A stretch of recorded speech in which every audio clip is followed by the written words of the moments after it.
किसी शायर ने अच्छा कहा था कि जिसमें ना हो इनकलाब मौत है वो जिंदगी, रूह वम की हयात कश्मकश है इनकलाब। सर, इन मरने वाले कश्मीरियों के लिए कौन रोएगा? क्या वजीर आजम रोएंगे? अरे ये कौन सी शादी की बारात है कि 18 लाख करोड़ टैक्स मिलता है और 36 लाख करोड़ ये सरकार खर्चती है? आपकी कमजोरी और आपकी नादानी की वजह से आंदोलन होगा, नाइंसाफी के खिलाफ आवाज उठेगी, संविधान को बचाया जाएगा। नरेंद्र मोदी भारत के वजीर आजम हैं, दिल्ली सल्तनत के बादशाह या जहांपना नहीं है। मोदी की आंखों में आंखें डालकर उनकी गलतियों को बोला जाएगा। तो मैं याद दिलाना चाहता हूं सर आपके जरिए से इस हुकूमत को कि हिटलर ने जर्मनी में यहूदियों के खिलाफ इनको कॉकरोचेस का, टर्माइट्स का, उसके बाद 20 मिलियन आप देखते हैं कि 2 मिलियन से ज्यादा यहूदियों को गैस के चैम्बर में डाला गया। इस तरह के अल्फाज इस्तेमाल करने से क्या आप भारत में वही जर्मनी की तारीख को दोहराना चाहते हैं? और सर आप सुन लीजिए, अब तो कोई फिक्र की बात नहीं, और खुल के बोल सकते सर। आप आ गए सर, स्पीकर आ गए सर, अब तो क्या है सर, आप हमारे लिए हैं सर। यहां पर आंदोलन जीवी, आंदोलन नहीं करना।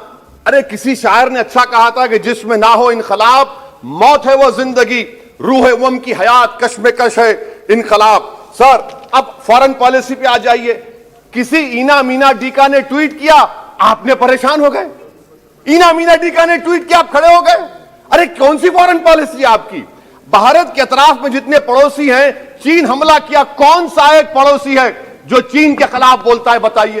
कोई नहीं बोलता, मुंह नहीं खोलता। श्रीलंका में आप पोर्ट बना रहे हैं कि चहीते नूरे नजर को श्रीलंका ने कहा हम भारत को नहीं बनाने देंगे टर्मिनल पोर्ट यहां पर। आप बताइए फॉरेन पॉलिसी। सर नेपाल का वजीर आजम कहता है कि भारत से ताल्लुकात उस वक्त तक बहाल नहीं होंगे जब तक कि भारत नेपाल की जमीन वापस नहीं करता। कहां सो रहे हैं सर आप? पड़ोस में कोई हमारा दोस्त नहीं है। चीन बांग्लादेश से कोविड की बात करता है, अफगानिस्तान से अमेरिका छोड़कर जा रहा है। क्या आपके पास कोई पॉलिसी है गनी हुकूमत को सपोर्ट करने की? आपके पास कोई पॉलिसी नहीं है। अच्छा सर, एफडीआई का मतलब अब समझाता हूं मैं। एफडीआई का मतलब यह है कि 5 फरवरी को ब्रैड शर्मन जो अमेरिका के रिप्रेजेंटेटिव, उनके पास पीसफुल प्रोटेस्ट करना चाहिए। कौन होता है ब्रैड शर्मन जो भारत को सिखाए? ये एफडीआई है। और भारत सरकार का डिप्लोमेट, एम्बेसडर बैठकर उनका लेक्चर सुनता है। और उसके बाद क्या होता है? 3 दिन के बाद आप कश्मीर में इंटरनेट खोल देते हैं। ये आप एफडीआई कर रहे हैं, हम नहीं कर रहे हैं। अच्छा, बात कश्मीर की आई। कौन है इम्तियाज, कौन है अबरार, कौन है इब्रार? इनको शोपियान में एनकाउंटर पर मार दिया गया, प्रूव हो गया। और ब्रिगेडियर आरा सेक्टर का जिसने इनको टेररिस्ट कहकर मारा, उसको अवार्ड देते हैं आप। सर, इन मरने वाले कश्मीरियों के लिए कौन रोएगा? क्या वजीर आजम रोएंगे?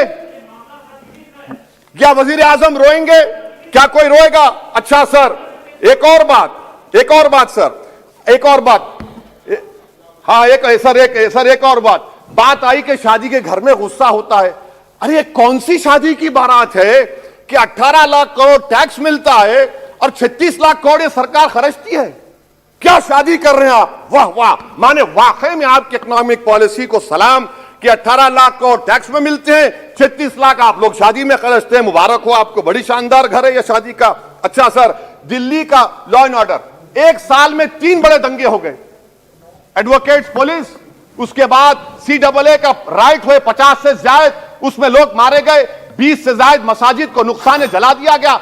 26 जनवरी। सर क्या ये सरकार जिम्मेदार नहीं है? 2 मिनट सर, क्या ये सरकार जिम्मेदार नहीं है? आपकी सरकार है, आपका होम मिनिस्टर, आप रोक नहीं पा रहे।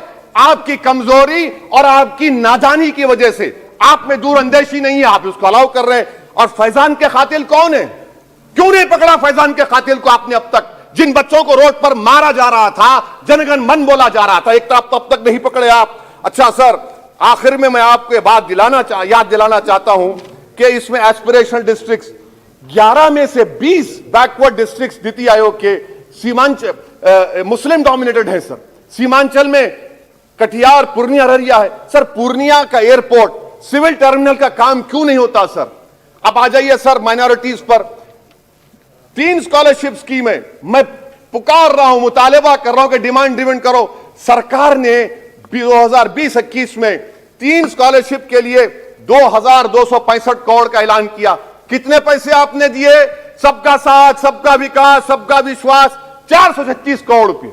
किसको झूठ बना रहे हैं आप?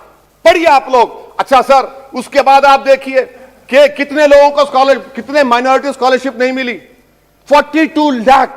36,000 माइनॉरिटी स्कॉलरशिप नहीं मिली, और सबसे ज्यादा इलिटरेसी मुसलमानों की है, लेडीज की है। आप बोलते नहीं है। इसीलिए सर मैं आखिर में आपके जरिए से हुकूमत से अपील कर रहा हूं कि आंदोलन होगा, नाइंसाफी के खिलाफ आवाज उठेगी, संविधान को बचाया जाएगा। नरेंद्र मोदी भारत के वजीर आजम है, दिल्ली सल्तनत के बादशाह या जहांपना नहीं है। जिल्ले-लाही का दौर खत्म हो चुका है, जहांपना का दौर खत्म हो चुका है। मोदी की आंखों में आंखें डालकर उनकी गलतियों को बोला जाएगा।